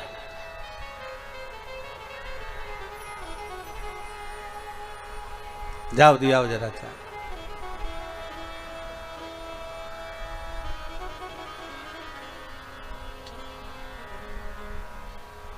हमें तो बगल परिवार की अम्मा को देखकर भी बड़ा आश्चर्य होता है। दुनिया के लोगों से एक एक बहू नहीं निपती है, 5-5 के कैसे निभा रही होगी ना। सोचो जावे, पर बाबा की कृपा है, विश्वनाथ की दया है। हो गई गलती, क्षमा कर लो, पर निवेदन है, एक स्वारी शब्द, एक क्षमा याचना, एक भगवान के सामने बैठकर दिल की बात कह देना। ज्यादा समय नहीं लगता, भगवान से आप बात कर सकते हो, भगवान सुनता है। ऐसा नहीं कि नहीं सुनेगा, आप दिल से कहकर देखिए, वो सुनेगा, वो आनंद आएगा आपको। शंकर से बोलोगे वो आनंद आएगा। समय आया, ब्रह्मा जी ने क्षमा मांगी, सृष्टि का निर्माण करा, हृदय से दक्ष को उत्पन्न करा, मनु शत्रुपा को प्रकट करा, कन्या देवहूति आकुति प्रसूति हुई। प्रसूति का विवाह दक्ष के साथ में हुआ, दक्ष प्रजापति और प्रसूति का विवाह हुआ। माता प्रसूति के गर्भ से जितनी कन्याओं ने जन्म लिया सब भगवान की भक्ति को धारण करने वाली थी। दक्ष प्रजापति की धर्म पत्नी के गर्भ से जो पुत्र हुए, देवऋषि नारद ने इनको भगवत चर्चा में लगा दिए। तो दक्ष प्रजापति ने श्राप दे दिया, नारद तूने मेरे पुत्रों को भगवान की भक्ति में लगाया, मैंने उनको सृष्टि के निर्माण के लिए पैदा करा था, उनको जन्म दिया था कि सृष्टि को आगे बढ़ाएंगे, और तूने भजन में लगा दिया। मैं तुझे श्राप देता हूं कि तू एक जगह टिककर नहीं बैठेगा, तू एक जगह स्थिर नहीं रहेगा। नारद जी बोले श्राप चल जाएगा, पर भजन में तो लगा दिया, कम से कम मैंने भजन में तो लगाया, चलेगा श्राप। अगर आप अच्छा काम कर रहे हो, सत्कर्म कर रहे हो, भगवत भजन कर रहे हो, कोई ठीक कर्म कर रहे हो, कोई नेक कर्म कर रहे हो, और दुनिया के लोग अगर आप पर उंगली उठा रहे हैं, ताने दे रहे हैं, अपशब्द बोल रहे हैं, आड़े तड़े व्याख्यान कर रहे हैं, गालियां दे रहे हैं, मैसेज कर रहे हैं, कोई आपके लिए आप शब्दों का प्रयोग कर रहे हैं, करने दीजिए, आप अपना कर्म मत छोड़िए, आप अपना कर्म करते रहो, श्रेष्ठ कर्म करो। आग लगे बस्ती में, जम के बोलो अपन रहो मस्ती में, क्या किसको रोइए, चादर तान के सोइए। एक जगह पर लिखा हुआ था, मैं गरीब इतना हूं, इतना गरीब हूं, इतना गरीब हूं कि एक गधा भी नहीं खरीद सकता हूं। इतना गरीब हूं कि एक, जम के बोलो, अरे जम के तो बोलो, एक गधा भी नहीं खरीद सकता हूं। पर अमीर इतना हूं, इतना अमीर हूं कि रोज घोड़े बेच के सोता हूं, रोज घोड़े बेच कर सोता हूं, अमीर इतना हूं। अब गरीबी कितना है कि गधा नहीं खरीद सकता, और अमीर कितना है कि रोज घोड़े बेच कर सोता है। बहुत ध्यान देना महाराज, एक व्यक्ति के पास करोड़ों का धन है, पर रात को वो घोड़े बेचकर नहीं सोता। नींद आती क्या उसको? नहीं।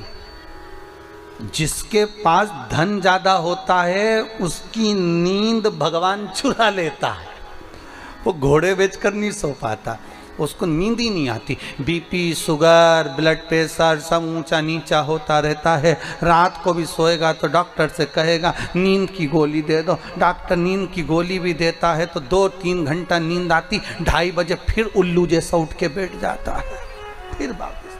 तो वो कथा कौन सी गलत कही भाई कि पहले मनुष्य की उम्र, गधा की उम्र, कुत्ता की उम्र और उल्लू की उम्र, इन सब की उम्र बराबर थी, बिल्कुल 40-40 साल। मनुष्य कितने साल का था? जम के बोलो, 40 का। गधा 40 का, कुत्ता 40 का, उल्लू 40 का। एक बार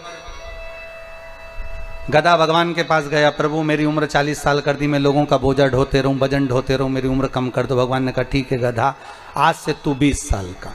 मनुष्य ने आकर कहा हमारा 40 में क्या होगा? भगवान ने कहा गधे की बच्ची है, चलेगी, चल जाएगी, ले जा। कितने का हो गया? 60 का।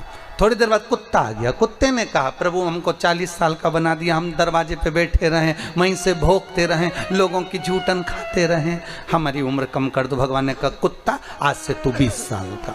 मनुष्य फिर आ गया, प्रभु 60 में क्या होगा? भगवान ने कहा कुत्ते की बच्ची है, चलेगी, ले जा। कितना हो गया? 80 का।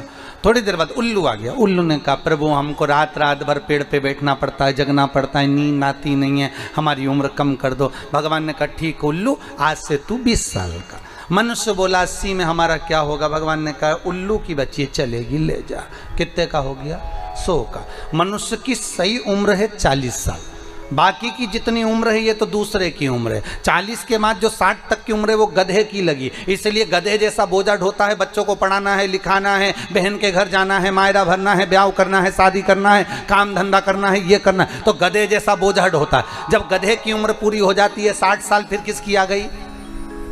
अरे बोलो तो, गधे के बाद किसकी थी? कुत्ता की। जैसी कुत्ते की उम्र आती है 80 साल में होता है, तो 80 साल में आते सी घर के लोग, बूढ़े व्यक्ति का जब 80 में आता है तो कमरे में से निकालकर हॉल में दरवाजे के पास खटिया डाल के सुला देते हैं कि 80 के हो गए, यहीं पड़े रहना, और वहीं पे पड़े रहते हैं। जैसे कुत्ता दरवाजे पर रहता है ऐसे बूढ़े व्यक्ति को वहां पटक देते हैं। अब कोई भी आता है तो बूढ़ा व्यक्ति वहीं से चिल्लाता है बहू, वहीं से चिल्ला। 80 की उम्र लगी है, उसके बाद में लगी किसकी? 80 से 100 में उल्लू की। अब रात को नींद नहीं आ रही, डॉक्टर साहब के पास गए, डॉक्टर साहब मेरे को नींद नहीं आ रही। डॉक्टर साहब ने दवाई दी, इंजेक्शन दिया, सब दिया, दवाई खाए, पर 2 घंटा नींद आए, उसके बाद नींद नहीं आए। तो डॉक्टर को कौन बताए कि उल्लू की लग गई? आएगी कहां से? कितनी भी दवाई दे दो, 2:30-3 बजे तो एसी उठ के बैठे बिल्कुल लुल्लू की तरह। नींद नहीं, हमारी नींद चली, हमारी नींद नहीं आ, बिल्कुल उल्लू की तरह यहाँ वहां घोट के और उल्लू की तरह घूमते फिर, नींद नहीं आ रही। नींद अब नींद गई कहाँ? क्योंकि उल्लू की लग गई। बस क्या करोगे नींद का? तो गरीब इतना हूं, जम के बोलो, कि गधा भी नहीं खरीद सकता, पर अमीर। शिव महापुराण का एक प्रसंग रहा है कि शिव कथा श्रवण करने वाला अगर भाव से दिल से शंकर की कथा को सुनता है तो शंकर उसकी कामना मात्र 3 महीने में पूर्ण कर देते हैं, ज्यादा समय नहीं लेते। संपूर्ण सामान की जो लिस्ट होती है ना वो आप बनाते हो। घर के कुछ सामान लाना है तो लिस्ट कौन बनाएगा? आपको ही बनाना है, कोई दूसरे को नहीं बनाना। संपूर्ण सामग्री की लिस्ट बनाने वाले आप और आपकी धर्मपत्नी, आपके घर के लोग, आपके परिवार के लोग होते हैं कि मुझे ये कूलर लेकर आना है, मुझे आधा किलो चावल लेकर आना है, मुझे दाल लेकर आना है, मुझे सामग्री लेकर आना है। संपूर्ण सामान की लिस्ट आप बनाते हो, पर एक लिस्ट ऐसी होती है जो स्वयं नहीं बनाते हो, उसको डॉक्टर बनाता है, वो मेडिकल की लिस्ट होती है। और उसमें कोई कम ज़्यादा भी नहीं किया जाता। वो कहता है कि इतनी दवाई लेना है तो उतनी ही लेना पड़ेगी, वो कहता है इतने इंजेक्शन चाहिए तो उतने ही लेना पड़ेगी, वो कहता है इतनी सामग्री चाहिए तो उतनी ही लेना पड़ेगी। वो लिस्ट कोई दूसरा बनाने वाला नहीं होता, वो लिस्ट अगर बनाता है तो डॉक्टर ही बनाता है। उसी तरह 2 लिस्ट होती, ये संसार की वस्तुओं की सारी लिस्ट तो आप बना देते हो, और आप बना भी सकते हो। मकान, घर, परिवार, नाते, रिश्ते, कुटुंब, कबीले सब आप बना सकते हो, पर एक लिस्ट वो परमात्मा बनाकर भेजता है, वो होती है सुख और दुख की लिस्ट। वो लिस्ट कोई दूसरी नहीं है, वो लिस्ट है केवल सुख और दुख की।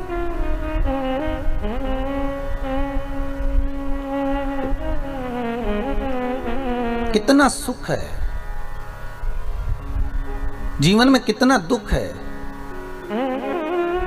कितना भोगना है, कितना भजन करना है, और आपकी इन श्वासों द्वारा कितना स्मरण होना है, ये सब वो लिखता है। कोई दूसरा लिखने वाला नहीं होता महाराज।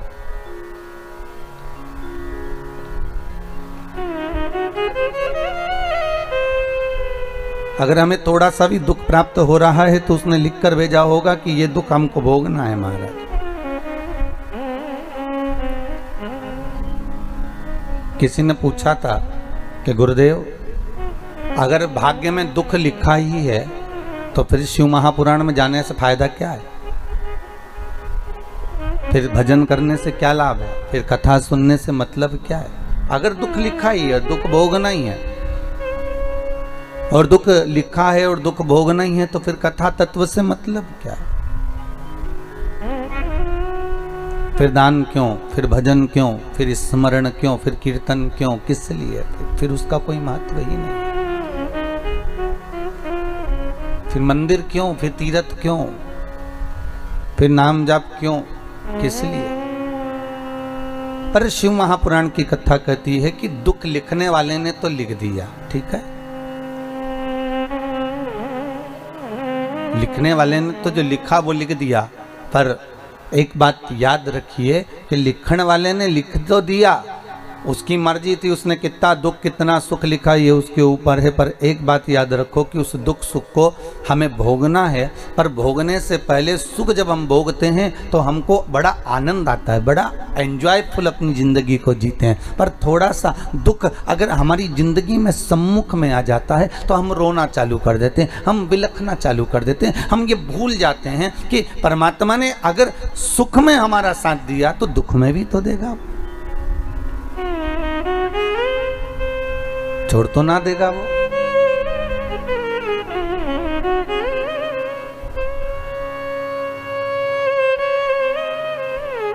एक माता पिता अपने बच्चे को लेकर साल भर में छुट्टियों में दादा दादी के घर जाते थे, रहते थे मुंबई में, जैसे बगल परिवार रहता है।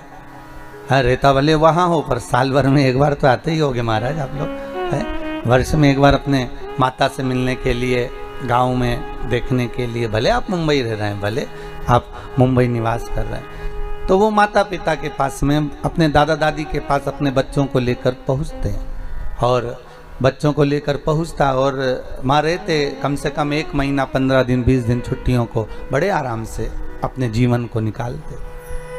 बच्चा धीरे धीरे धीरे धीरे 8-10 साल हो गए, बड़ा हो गया।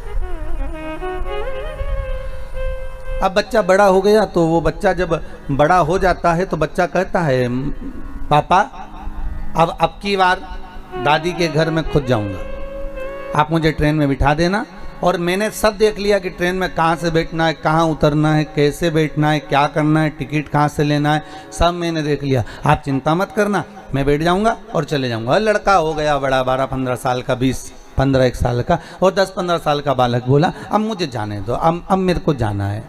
ठीक है बेटा जाओ।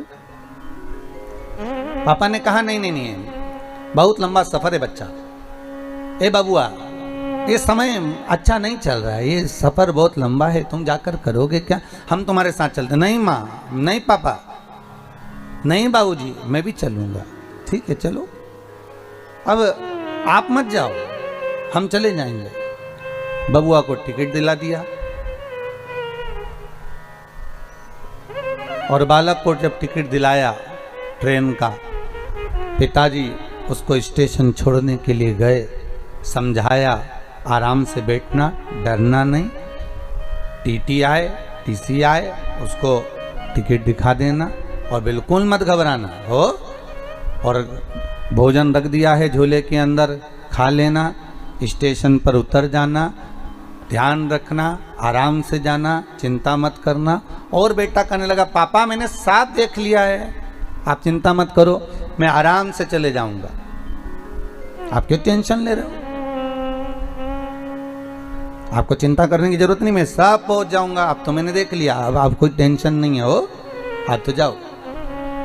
पिताजी ने जेब में से एक पर्ची निकाली और बेटे के जेब में दे दी, ले ये पर्ची रख ले तेरे पास में, जब तुझे कहीं भय लगे, कहीं ऐसा लगे कि जरूरत है, तब इस पर्ची को निकाल लेना, थोड़ा सा पढ़ लेना। हो ठीक है। बेटे ने पर्ची आगे वाली जेब में रख ली, बेटा चले गया। ट्रेन आ गई, बेटा चढ़ गया, बैठ गया,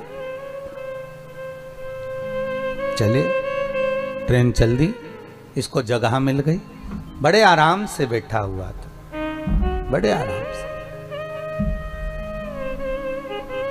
और बड़े आराम से बैठा बैठा वो बालक, सब लोग आ रहे हैं जा रहे हैं, कोई उसको डरा भी रहा, चलो सर को उधर, थोड़ा खसको, सीट दो, वो थोड़ा खसक भी गया, दे भी दिया उसने।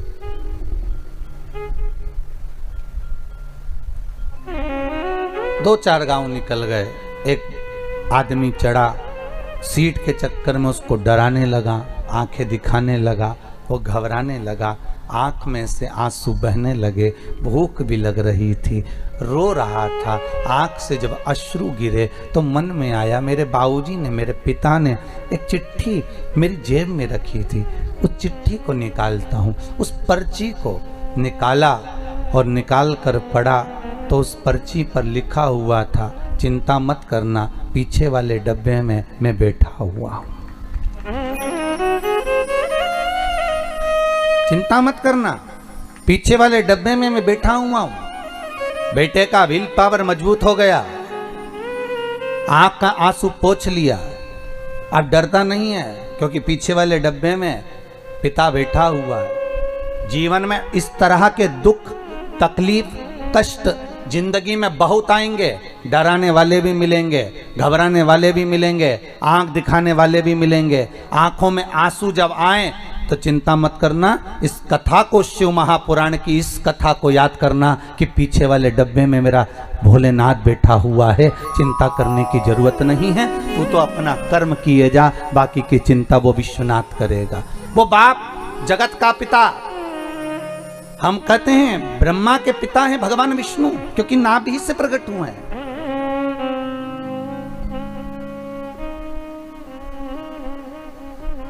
ब्रह्मा के पिता हैं भगवान विष्णु, पर भगवान विष्णु के अगर कोई पिता हैं, स्वयं ब्रह्मदेव ने पूछा कि आपका पिता कौन, और ब्रह्मा और विष्णु ने मिलकर एक खंबे का, एक सुंदर पर्वत का घर्षण करना प्रारंभ करा, एक पर्वत को घुमाना प्रारंभ करा, और उस पर्वत के घुमाने से एक लिंगायत आकृति प्रकट हो गई। उस लिंगायत आकृति से आवाज आ गई कि हे नारायण, तुम मुझे पहचानना चाहते हो? भगवान विष्णु हाथ जोड़कर बोले, प्रभु आपको कौन नहीं जानता, मैं तो जानता हूं, आप, परंतु ये ब्रह्मा के मन में आश्चर्य पड़ा हुआ है ना कि मेरा पिता कौन है, जगत का नारायण, और नारायण का पिता है कौन आखिर।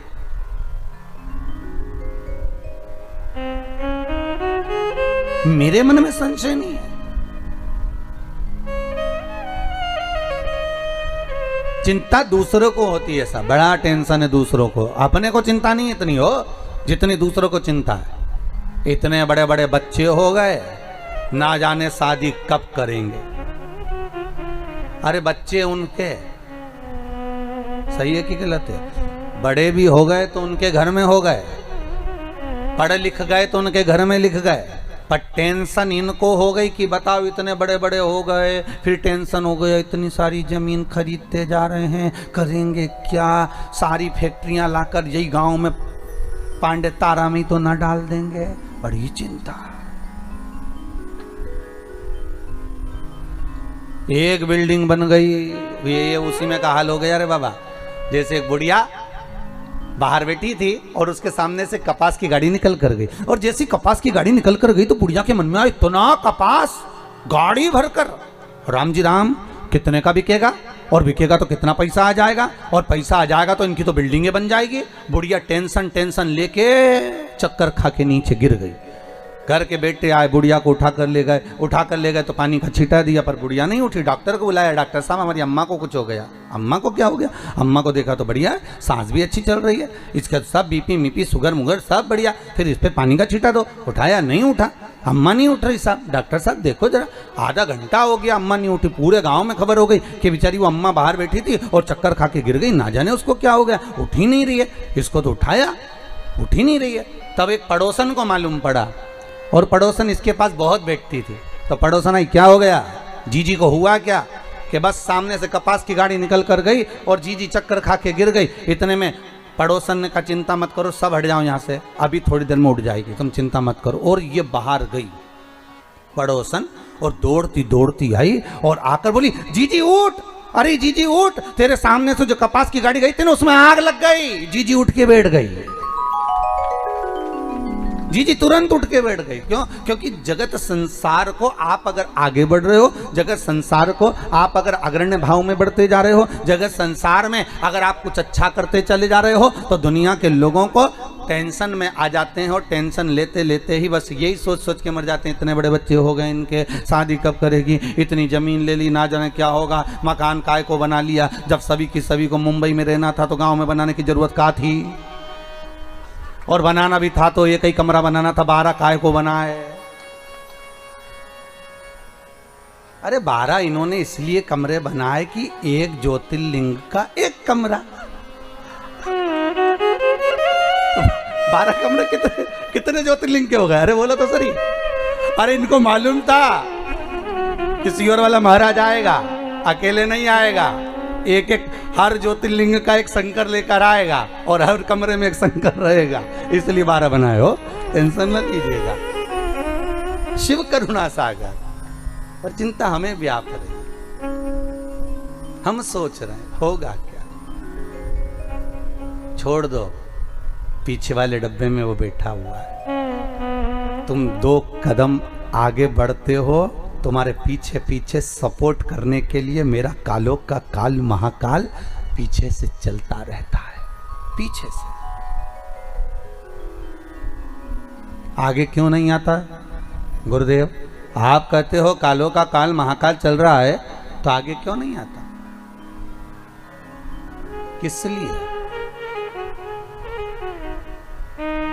शिव कहता है कि मैं सम्मुख में आऊंगा तो तेरी शान घट जाएगी, मैं पीछे रहकर तुझे आगे बढ़ाता हूं, जब तू आगे बढ़ जाता है तो मेरा नाम लेता है तो मुझे उसमें खुशी होती है।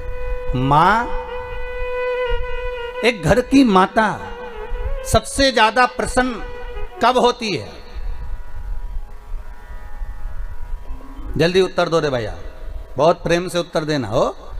घर की माँ सबसे ज्यादा प्रसन्न कब होगी? घर की बूढ़ी माँ सबसे ज्यादा प्रसन्न जब होती है जब बच्चा कहता है मम्मी भूख लगी है, तो माँ भी कहती इतना बड़ा हो गया अपनी धर्मपत्नी से के वो बउआ बोल, वो लाएगी तेरे लिए भोजन बना कर लाएगी, दाल बना कर लाएगी, तब बेटा कहता है मम्मी दाल तो तेरे हाथ की अच्छी लगती है माँ, तू बना कर ला। तब माँ प्रसन्न हो जाती है। माँ को धन नहीं चाहिए, माँ को दौलत नहीं चाहिए, माँ को संपदा नहीं चाहिए, केवल एक भाव।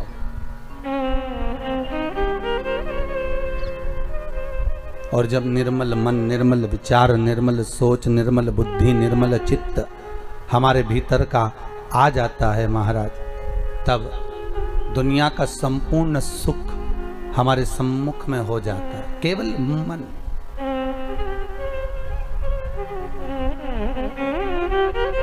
केवल मन।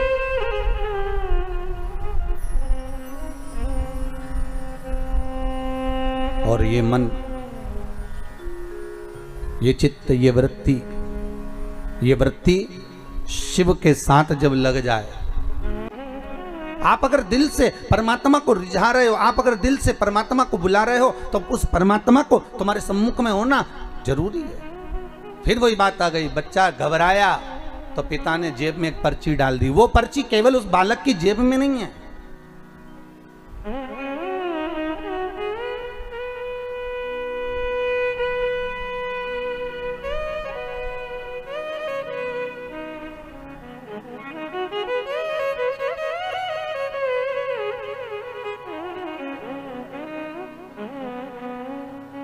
वो पर्ची केवल एक बालक की जेब में नहीं, वो पर्ची भगवान जब हमें पैदा किया, संसार सागर में जब उसने भेजा, माता के गर्भ से जब हमने जन्म लिया, वो पर्ची भगवान ने अपनी जेब में भी डालकर भेजी है। इस मन में एक पर्ची को रख दिया गया है कि जब तू दुख लगे, जब तुझे कष्ट लगे, जब तुझे लगे कि अब कोई साथ नहीं दे रहा, तब चिंता मत करना, वो पर्ची को निकाल लेना कि पीछे मैं खड़ा हूं, तो चिंता मत करना, मैं तेरे साथ में हूं। अगर सुख में हूं तो दुख में भी तेरे साथ में हूं। क्यों चिंता कर, क्यों चिंता, कर्म ना हो कि दुनिया मुझ पर उंगली उठाए और कहे कि बताओ ये शंकर की आराधना करती थी, ये शिव स्मरण करती थी, ये शंकर का भजन करती थी, ये शिव भक्ति करती थी, और शंकर का भजन करने के बाद भी इसको बताओ इतना दुख आन पड़ा तो हमारा कुछ न बिगड़ेगा, तुम्हारी शान जाएगी, पकड़ लो हाथ त्रिपुरारी, नहीं तो डूब जाएगी। हमारा क्या बिगड़ना है? दुनिया कहेगी तो यही कहेंगे, बताओ शंकर जी की कथा सुनी थी, खूब शिव जी की कथा सुनी, खूब शंकर का अनुमोदन करा, खूब शिव जी का भजन करा, खूब शंकर जी पे बेलपत्र चढ़ाई, सियोर वाला महाराज बोला था ऐसा पूजन करो, खूब करा, उसके बाद भी दुख मिला। कहां से मिला? नहीं नहीं, शंकर जी से कह देना हम सियोर वाले महाराज को नहीं जानते, हम तो आपको जानते, कथा के माध्यम से हम आपको पहचानने लगे। रुक्मणी जी जब सिंहासन पर बैठती थी और नारद जी आकर ज्ञान देते थे, तो रुक्मणी ने कृष्ण को कभी नहीं देखा था, एक बार भी, पर रुक्मणी जो सुनती थी तो कृष्ण से प्रेम करने लगी थी। बस वही स्नेह आपका शिव से हो जाए।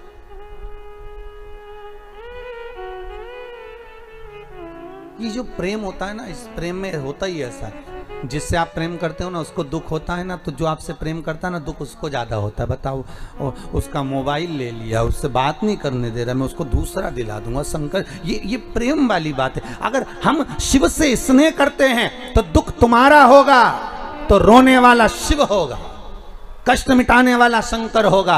अगर शंकर से लगन लगाई है, शिव का स्मरण किया है, शंकर का अनुमोदन करा है, तो दुख तुम्हारा होगा, कष्ट तुम्हारा होगा, तकलीफ तुम्हें आएगी, और मिटाने वाला मेरा शंभु होगा, आने वाला शिव होगा, शंकर होगा। कि इसका मोबाइल छुड़ा लिया तो जो प्रेम करने वाला होता है ना वो दूसरा मोबाइल दिलवा देता है, ले 5000 का दूसरा ले।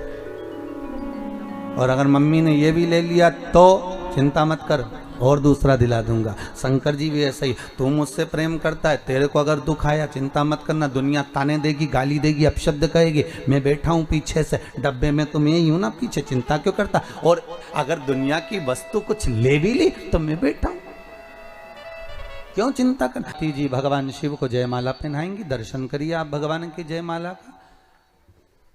हर हर महादेव। अब शंकर भगवान माता पार्वती को माला पहनाए, जोरदार ताली बजाएं।